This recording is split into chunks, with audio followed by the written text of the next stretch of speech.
In this tutorial, I'll show you how to make your Google Sheets document public so anyone can view it with a simple link. Start by opening the sheet you want to share. Once it's open, go to the top menu and click on File, then scroll down and select Publish to the web. This option is different from the regular share button because it creates a public version of your sheet that anyone can access. When the Publish window appears, you'll see options to choose what you want to share. You can publish the entire document or just a specific sheet. Once you've selected what you need, click Publish, then confirm when prompted.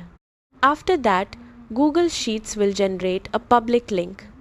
Copy this link and now you can share it anywhere, whether that's email, WhatsApp, or your website.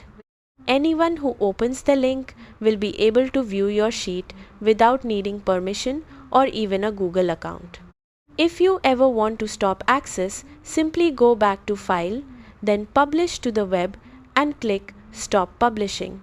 Just remember, once your sheet is public, anyone with the link can see it, so make sure there's no sensitive information before sharing.